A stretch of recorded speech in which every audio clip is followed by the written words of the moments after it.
네, 오늘 에베소서 두 번째 시간으로 아연 실색할 예정론에 대한 부분들을 가지고 말씀 우리 함께 나누도록 하겠습니다. 우리가 지난주에는 서론으로 그리고 인사로 함께 나누었다면 본격적으로 이제 에베소서는 3절부터 시작이 됩니다.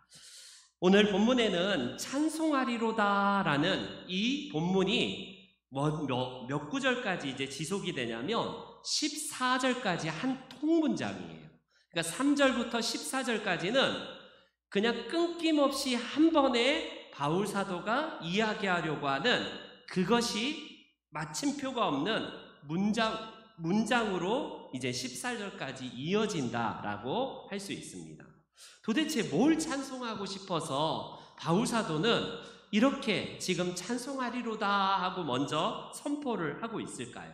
그것도 숨 돌릴 겨를 없이 그냥 틈도 없이 단번에 14절까지를 찬송을 하는데 그 중요한 찬송의 이유를 우리 6절과 14절에 이렇게 이야기를 해요. 6절 14절 이는 그가 사랑하시는 자 안에서 우리에게 거저 주시는 바 그의 은혜를 찬송하게 하려는 것이다 하면서 찬송의 이유 그의 거저 주시는 은혜의 영광 찬송.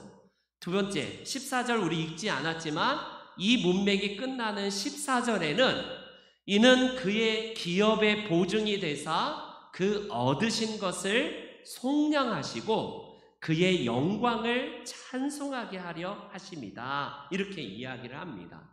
그리고 우리 장로교회에 웨스트민스터 신조 교리가 있어요. 우리 장로교가 참 이제 예전에는 저도 막 어렸을 때 달달달달 뭐 외워서 이게 세례 교육의 필수 과정이긴 한데 웨스트민스터 신앙고백서 딱 1문이 뭐냐면 목사님들이 물어봐요. 뭐냐면 인간의 사람의 제일 가는 목적이 무엇인가 이렇게 물어봐요. 이거는 뭐 다 외워야 되죠. 다 알고 있죠. 우리는 사람의 제일 되는 목적이 뭐죠? 네, 답이 나오네요. 딱 나오네요. 한번 읽어보겠습니다. 하나님을 시작.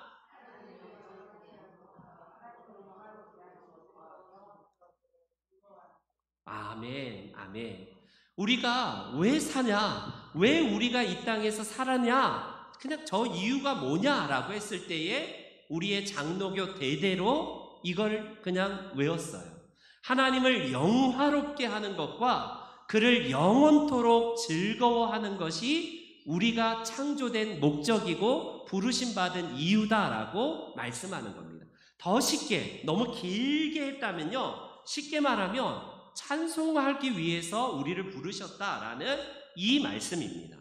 여러분 우리의 심령에 하나님을 찬송한다라는 것은 단순하게 노래를 잘한다 이거 이상이에요. 그건 어찌 보면 부차적이고 비본질적인 요소이죠. 하나님을 우리가 영원토록 즐거워하고 그분을 찬송하기 위해서 우리를 부르셨다라고 할 수 있어요. 그래서 우리의 심령이 지금 건강한가 건강하지 않는가를 보면 여러분 여러 가지 지표가 있지만 늘 우리의 여러분 영혼의 이 심령에 찬송이 가득한가를 한번 보세요. 기도는 어찌 보면요 힘들 수가 있어요. 막 10시간씩 막 1시간씩 심지어 뭐 5분도 채 막 기도하라고 그러면 힘들어하는 분들이 대다수지 않습니까? 그런데 찬양이 우리의 심령 가운데 가득한 사람은 영혼이 건강한 사람이에요. 영혼이 건강한 사람. 그분은 노래를 좋아해서가 아니라 그 영혼 깊은 곳에 맑은 가락이 흘러나오네. 우리 찬송가의 가사가 있잖아요. 내 영혼이 깊은 곳에 그 맑은 가락이 곡조가 언제나 흘러나온다. 이런 찬송처럼요. 하나님 앞에 건강한 자아와 이 건강한 신앙생활을 가진 자는요. 찬송으로 시작되었고 찬송으로 우리가 마무리되는 인생을 살게 된다라는 사실입니다. 그렇기 때문에 우리의 인생이 신앙생활이 제대로 되고 있다라는 것을 가늠할 수 있는 여러 지표 중에 대표적인 것이 내 입에, 내 입술에, 내 마음에 찬양이 흘러나오고 있는가 한번 생각해 보세요. 아침부터 틀었다 하면 트로트가 흘러나오고 저녁까지 트로트가 내가 막 흘러나온다. 물론 심령이 기뻐서 그렇겠죠. 그러나 우리의 정말 심령 가운데에 하나님을 찬양하고자 하는 마음, 내 영혼의 감사가 끊임없이 나올 때에는 우리가 알게 모르게 무의식 중에 하나님을 찬양하는 찬양으로 가득 찰 겁니다. 그렇기 때문에 여러분, 의식으로 하면서 우리가 예배할 때에 어떤 드리는 찬양은 어찌 보면 형식일 수 있어요.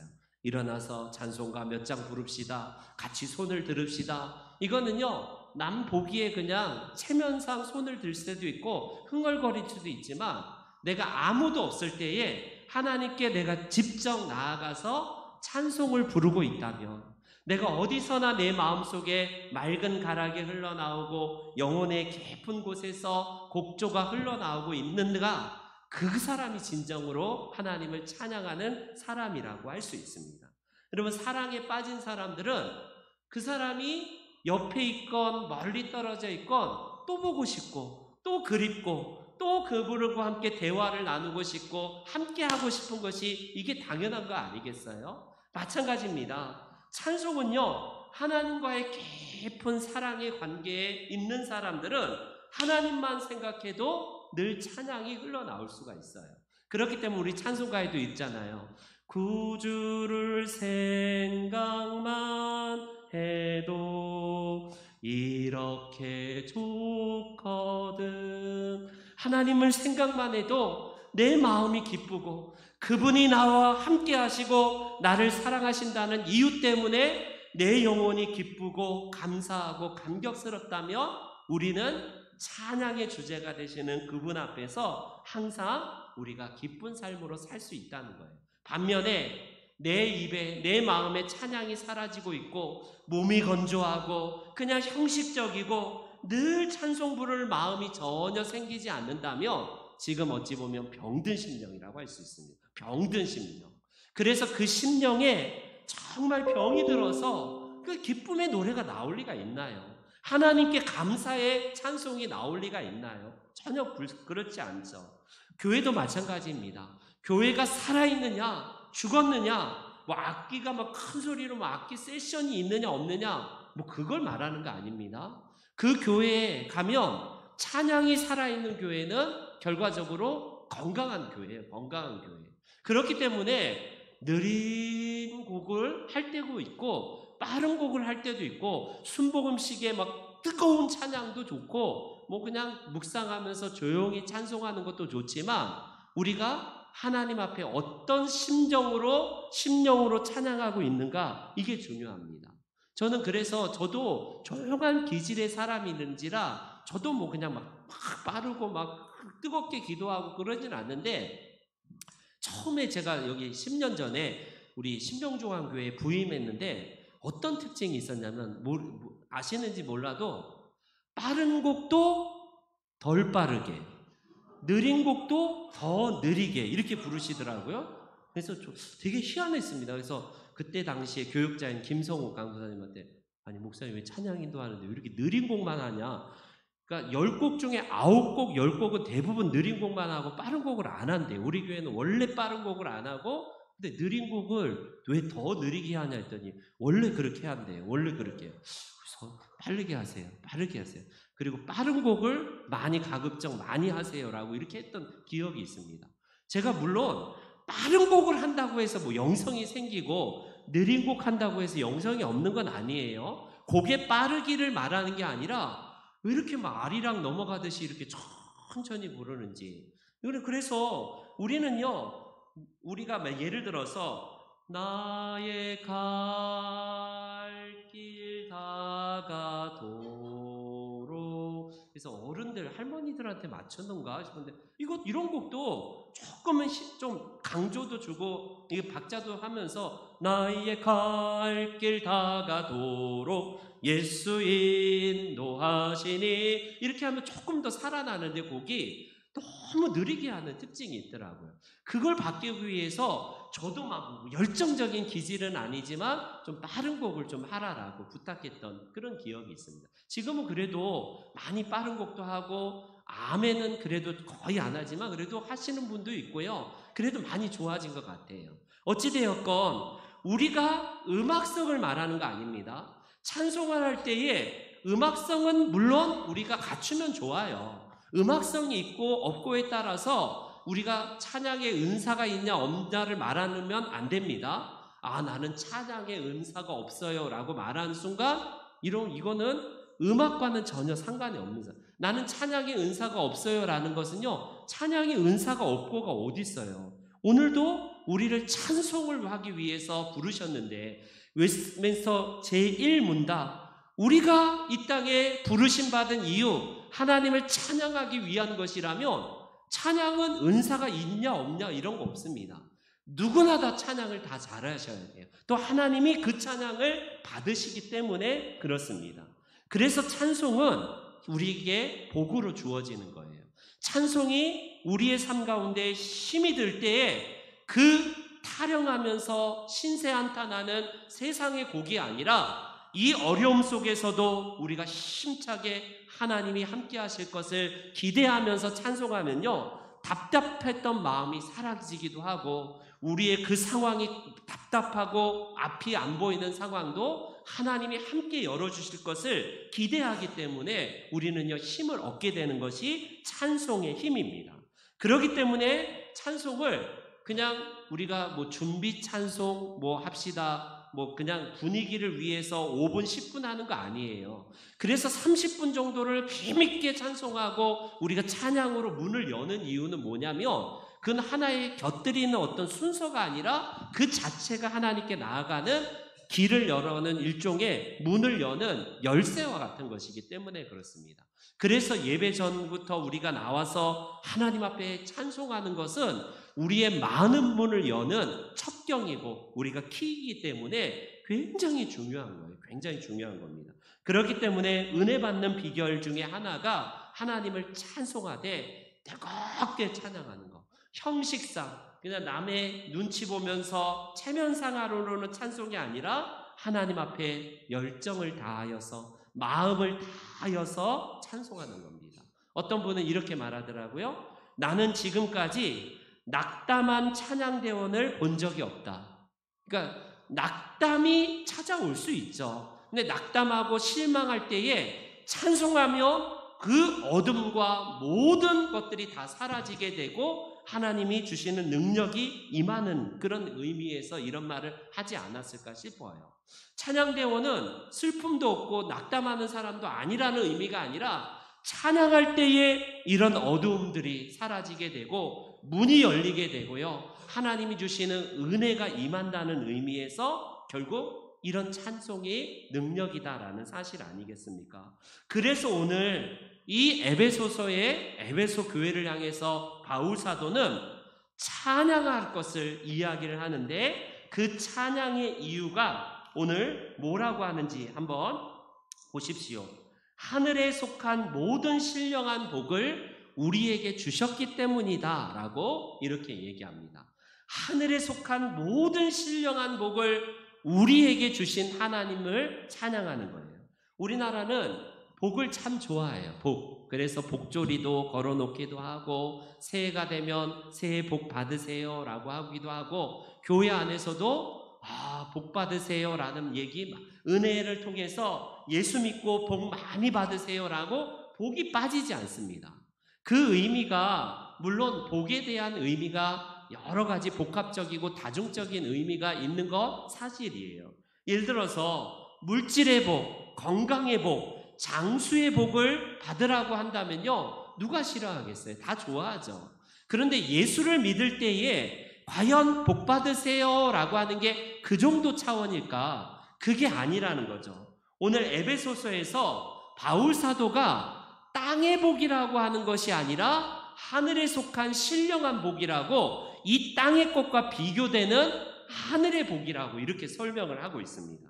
그렇기 때문에 예수 믿는다고 해서 그 복이 옛날처럼 무슨 건강해지는 복, 우리가 예수 믿으면 부자가 된다라는 그 소위 말하는 이런 걸로 연결하면 때로는 안 맞을 새가 있어요.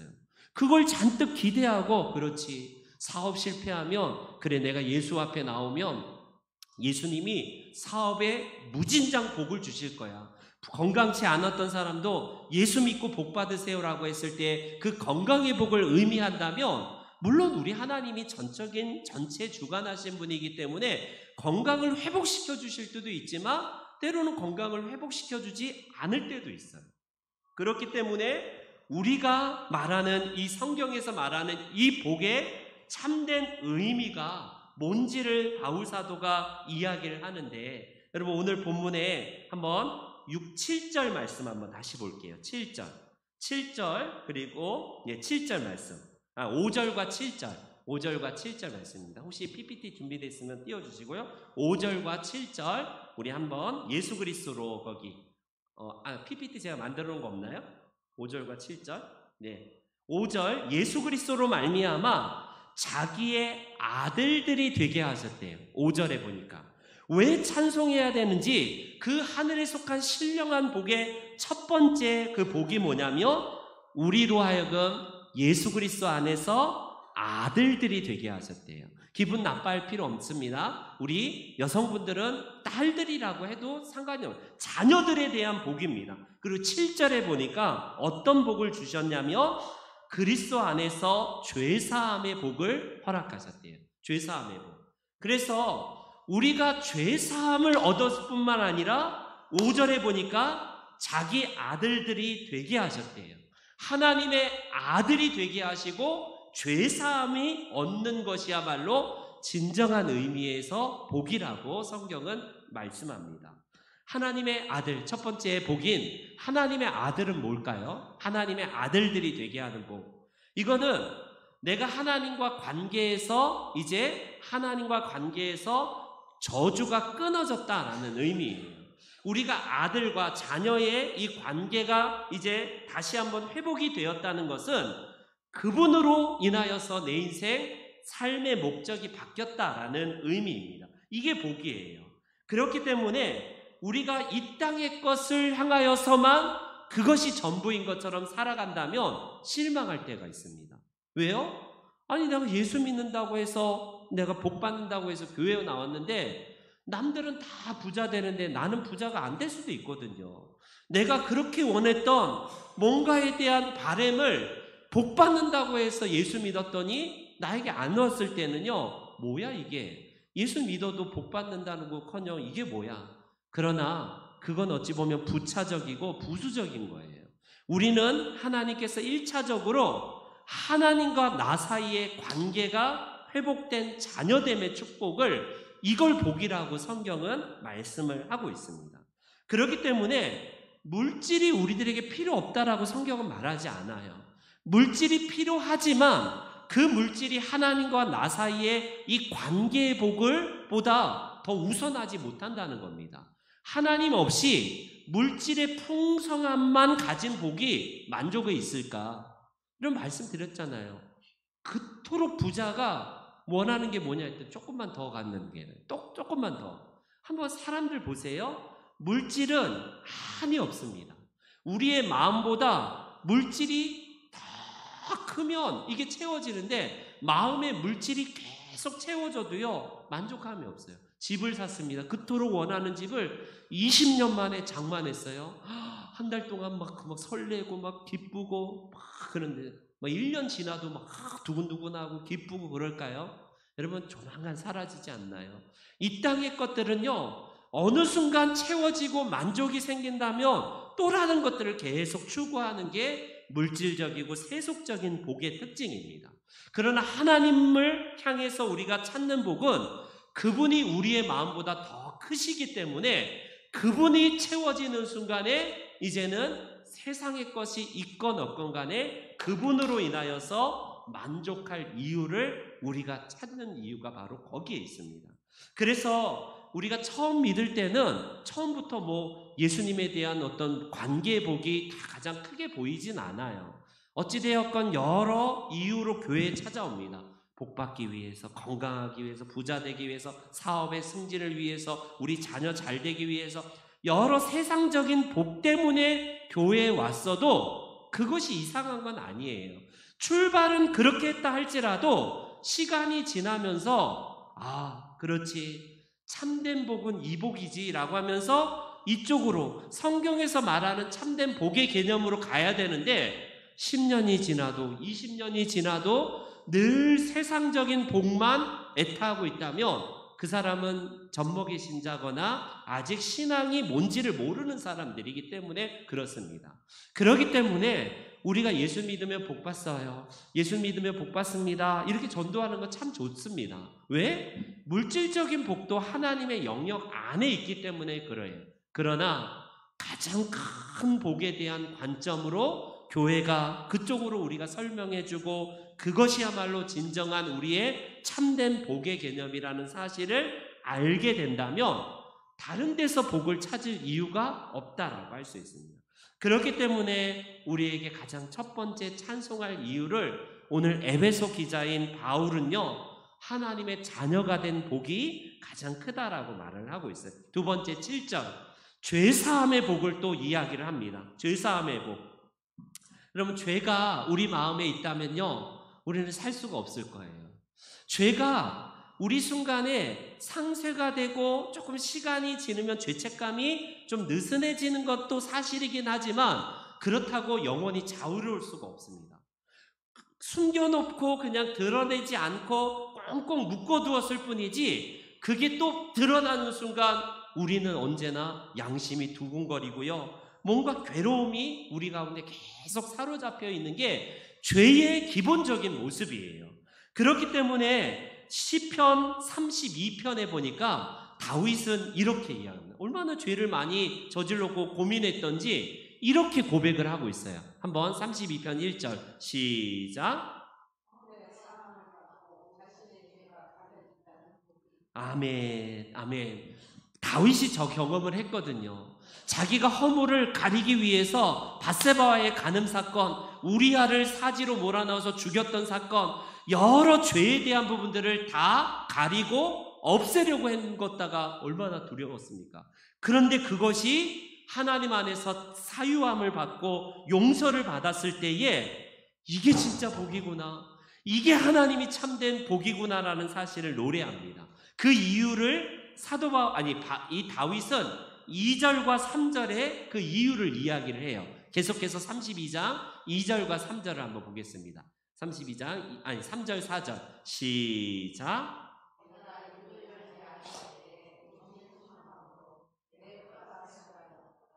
주의 손이 주야로 나를 누르시오니 내 진액이 빠져서 여름 가뭄에 마름같이 되었나이다. 여러분, 죄를 숨기고 있고 없는 척하고 누르고 있었다면 뼈가 쇠해질 정도로 더 시들시들하대요. 얼마나 하나님이 주의 손이 누르는지 진액이 다 빠져나가서 내 영혼이 막 여름에 가뭄같이 정말 마름같이 되었다라고 고백할 정도입니다. 그래서 죄를 토설하고 하나님께서 죄의 사유함을 주실 때에 그게 복인 것을 그는 깨달은 거예요. 우리 그리스도인들의 복이 이겁니다. 여러분, 세상은 죄를 물 먹듯이 마시지만 근원적인 죄책감을 상쇄시키기 위해서 마음 깊은 곳에 그냥 가두어 놓은 것 뿐이지 해결된 게 아니에요. 해결된 게. 그런데 우리 그리스도인들은요, 진정한 복이 무엇이냐? 하나님께서 이 죄의 저주에서 우리를 완전히 해방시켰어요.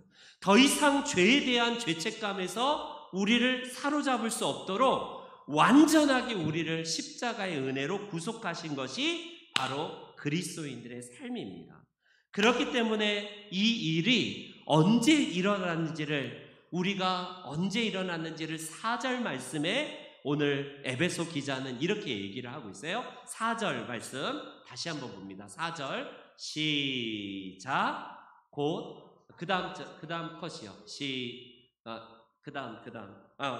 1장 4절이요. 시작. 곧 창세 전에 그리스도 안에서 우리를 택하사 우리로 사랑 안에서 그 앞에 거룩하고 흠이 없게 하시려고.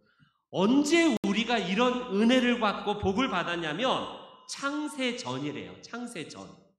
창세 전에 그리스도 안에서 우리를 택하셔서요, 내가 지금 현재 예수 그리스도를 믿기로 결단할 때 일어났던 일도 아니고 내가 이성적으로 판단해서 자각이 생겨서 내가 예수님 믿어서 죄책감이 없어져야겠다 이런 것도 아니래요.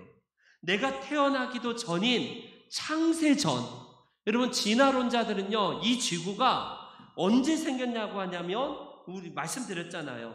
이 지구는요 45억 년 전에 생겼대요.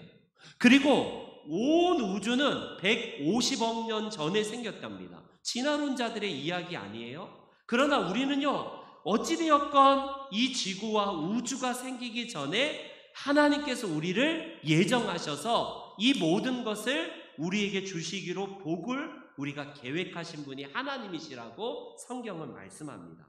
내가 태어나기도 전에 내 의지와 상관없이 하나님은 나에게 이 복을 예수 그리스도를 통해서 부어주시기로 먼저 준비하시고 계획하시고 작정하셨다라는 것이 이게 바로 우리들의 그 하나님의 모습이에요.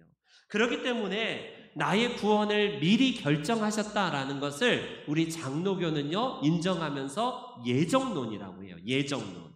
물론 다른 교단은 예정론을 받아들이지 않습니다. 아니 하나님은 누구는 구원받고 누구는 구원받지 못하는 걸 미리 예정하셨다고 그거를 안 받아들이는 교단들이 있어요. 그러나 우리 장로교회는 성경 말씀대로 창세 전부터 그분의 계획에 따라 나를 조성하시고 나를 뱃속에서부터 이미 뱃속에 조직되기 전부터 창조하신 분이 예정하신 분이 우리 하나님이시라고 말씀합니다. 그렇기 때문에 우리는요 우리가 그냥 우연히 발생된 것을 거부합니다. 세상은 우연이 없어요. 하나님의 계획과 목적 하에서 우리가 이 땅에 태어난 것이고 하나님의 부르심을 받는 것이고요. 하나님의 그 수없이 많은 역겁의 세월을 통하여서 우리에게 시간의 이 연관 관계를 통해서 우리를 이미 태어나게 하시고 예수 그리스도를 믿게 하시고 그분의 자녀가 되게 하신 것이 이게 예정론의 주요 골자입니다. 그렇기 때문에 우주는 무한정의 시간의 연속이 아니라 하나님의 계획과 섭리 가운데에 실현되는 창조의 역사라고 우리는 볼 수 있어요. 그렇기 때문에 예정론은 때로는 내가 이해할 수 없는 부분이고 아니 어떻게 이럴 수가 있지라고 아연실색할 만한 교리이긴 하지만 오히려 우리를 역동적으로 예수님 믿게 하는 찬송할 수 있는 교리라고 할 수 있습니다. 초대교회인들은요 아시다시피 예수님 믿을 때에 대단한 사람들이 아니었어요. 그들은 로마의 군합발에 짓밟히고 언제든지 이스라엘 형장으로 끌려가서 사자밥에 잡혀 먹던지 그냥 횟대로 그냥 산채로 불에 태워져서 죽어야 될 그런 운명의 사람입니다. 그럼에도 불구하고 오늘 본문에 그들을 하나님께서 특별하게 계획하시고 하나님께서 특별하게 예정하셔서 그들 가운데 은혜를 베푸셨다는 것이 성경적인 선택의 교리입니다. 예레미야도 아까 똑같은 의미에서 이렇게 얘기를 해요. 예레미야에서 1장 5절에 보니까 예레미야 선지자의 고백입니다. 시작.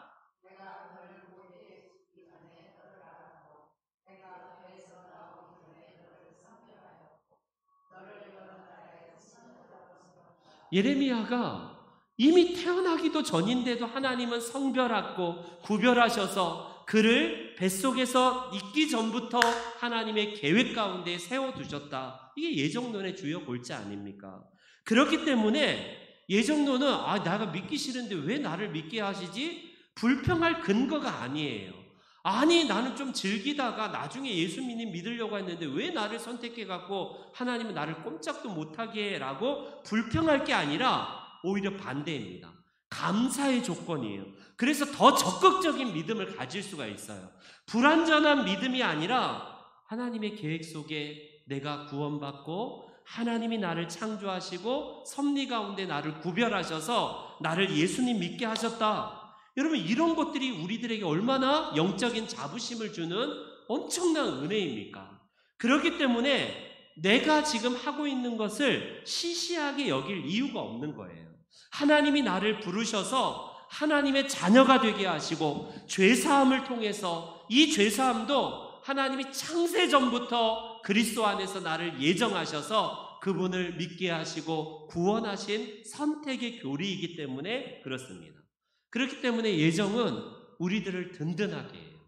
우리가 보험을, 세상에 보험도 들어놓으면 뭔가 좀 든든하지 않습니까? 그런데 우리의 주어진 이 복이 내가 행위에 따라서 열심히 할 때는 구원받았다가 행위가 막 하고 막 죄도 지면 그래, 내 구원도 취소되고, 인간의 행위에 따라서 왔다 갔다 한다면 여러분 얼마나 불완전합니까? 우리의 구원이. 내가 구원을 받았는지 안 받았는지 불안하기 때문에 신천지처럼 뭔가 열심히 하고 전도도 해야 되고 뭔가를 해서 마일리지를 쌓아야 되는 구원이면 불안한 거예요. 신천지 보세요. 14만 4천 안에 들기 위해서 노력해라, 더 달려라, 막 채찍을 가하면서 14만 4천을 채웠어요. 근데 지금 뭐 20만 넘고 뭐 넘었다며요. 그러면 또 뭐라고 하냐면 이 속에 가라지가 있으니 더 열심히 해라. 불안한 거예요. 내가 14만 4천에 들었는지 안 들었는지 모르니까 또 열심히 막 사기치면서 교회 가서 막 추수꾼 노릇하면서 막 그렇게 해서 열심히 뭔가를 해야 되는 이 구원, 다 인간의 행위에서 나온 구원이거든요. 우리의 구원은 그렇지 않습니다.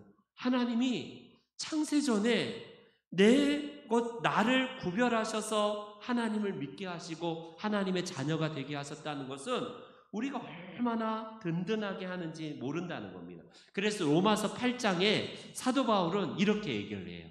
이 구원이 얼마나 확실한지를 로마서 8장 38절부터 39절까지 한번 읽어보겠습니다. 시작. 내가 확신하노니 사망이나 생명이나 천사들이나 권세자들이나 현재일이나 장래일이나 능력이나 높음이나 깊음이나 다른 어떤 피조물이라도 우리를 우리 주 예수 그리스도 예수 안에 있는 하나님의 사랑에서 끊을 수 없으리라. 아멘, 아멘.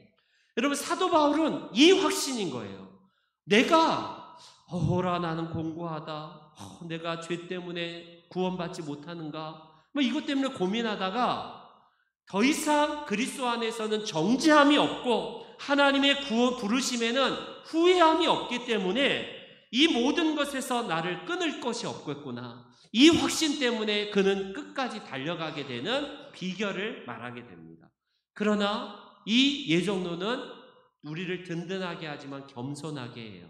내가 이런 나이인데도 불구하고 나를 부르셨다는 것이 하나님의 은혜라는 사실을 알기 때문에 더 겸손합니다. 내 공로가 아니고 내 행위가 아니라면 더 겸손하게 주님 따라갈 수밖에 없는 거예요. 그래서 6절 말씀에 이렇게 이야기합니다. 6절과 7절. 거저 주시는 바 그의 영광의 은혜의 영광 이렇게 말합니다. 그의 은혜의 풍성함 이렇게 표현해요. 내가 노력이 이만하게 풍성하다 많다가 아니라 내게 주시는 바 그분의 은혜가 풍성하고 영광스럽고 가득 찬 것을 이 사도 바울은 이야기를 합니다. 그래서 은혜란 말은요, 그 자격이 있지 않는 자에게 주시는, 거저 주시는 하나님의 선물이에요. 뭔가 자격이 있어서 줬다면요, 그건 조건이고 뭔가 대가이죠. 그러나 성경은 은혜라고 말합니다. 내가 그럴 만한 자격도 없는데 하나님이 죄사함을 주시고 하나님의 자녀가 되는 권세를 주셨기 때문에 이건 선물이고 은혜예요. 은혜. 이 모든 것이 하나님의 창세전부터 계획하셔서 나를 선택하시고 나를 뽑으신 이유라고 할 수 있습니다. 그렇기 때문에 이제 내가 받은 이 은혜를 나는 그러면 어떻게 주님께 돌려드려야 될지 그 초점이에요. 구원 받았으니 야호 탱자탱자 나는 이제 신난다. 나는 이제 구원 받았으니 천국행 티켓을 거머쥐었고 그때 이제 들어갈 때만 내밀면 되겠구나. 구원파식의 방자함으로 흘러가지 않아요. 겸손하고 하나님의 은혜에 감사하여서 더 열심히 하나님을 섬기게 되는 이게 바로 예정론입니다.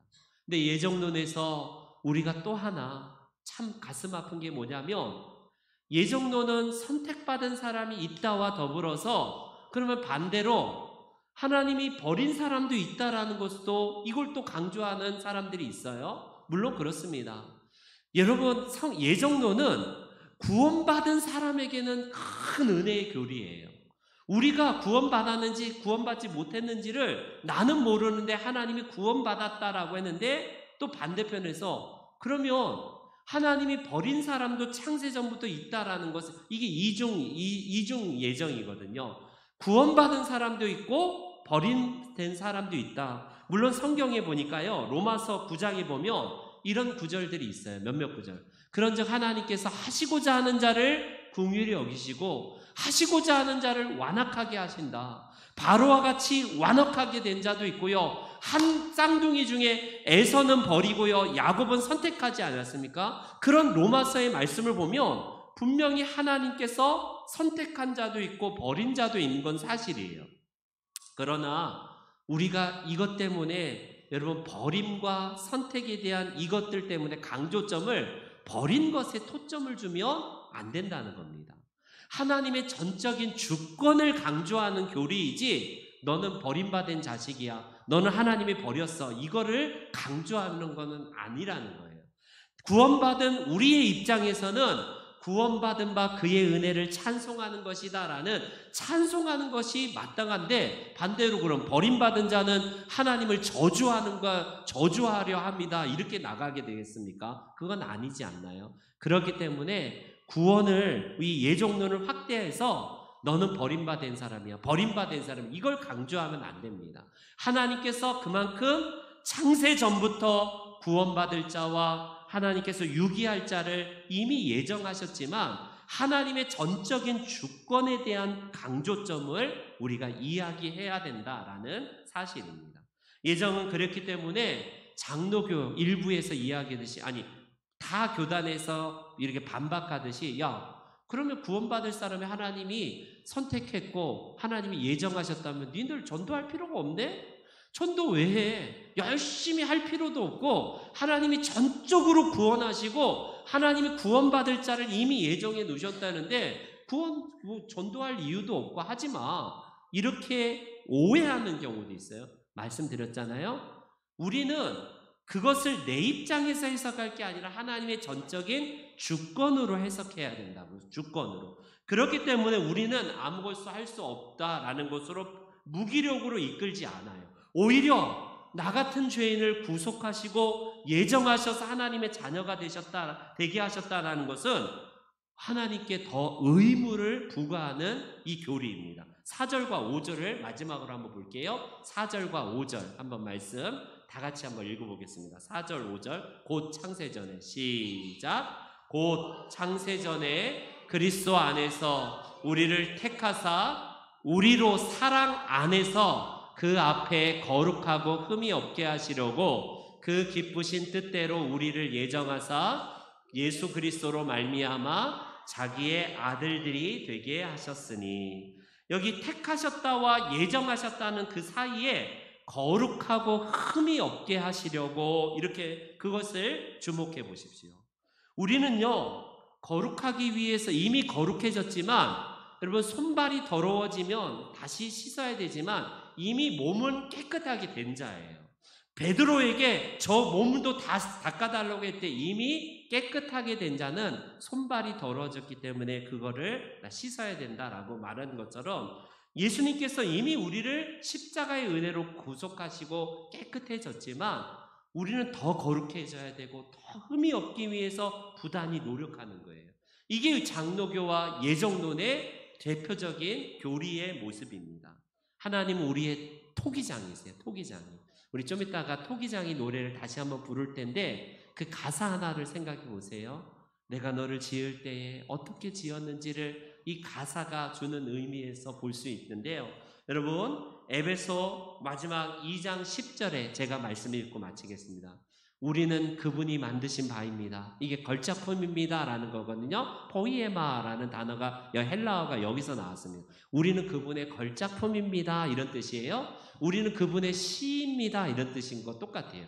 그리스도 예수 안에서 선한 일을 위해서 지으심을 받은 자.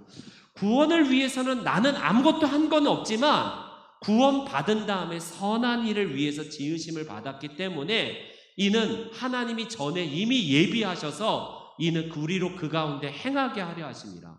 구원받았기 때문에 나는 아무것도 안 해도 된다는 게 아니라 이미 예정하시고 하나님이 창조 전부터 나를 예정하셨다면 우리는 그 가운데에서 행하게 하시고 선한 일을 위해서 지으심 받았기 때문에 더 노력하는 거예요. 더 열심히 우리가 신앙생활을 감당하는 것이 예정론의 우리가 힘찬 교리라고 할 수 있습니다. 저와 여러분들이 그러기 때문에 예정론에 대한 부분들이 참 많이 논쟁이 있긴 하지만 우리 하나님 앞에서 이 은혜를, 이 찬송을 하기 위해서 부르심 받은 저와 여러분들의 삶에 늘 찬송이 넘치길 원하고요. 그분으로 인해서 우리의 자존감이 세상의 것에 여러분 휘둘리지 마십시오. 조금 없을 수도 있어요. 세상 물질이 부족할 수 있고 뭔가 부족할 수 있지만 그것 때문에 우리가 자존감, 영적 자존감 바닥나지 마십시오. 하나님은 이런 나를 그럼에도 불구하고 내가 너를 빚었단다. 내가 너를 구원했고 내가 너에게 은혜를 베풀었단다. 우리 주님의 그 주신 은혜를 붙드시고 우리가 영적 자존감을 가지시고 살아가시는 우리 모든 성도님들 되시기를 주의 이름으로 축원합니다. 아멘.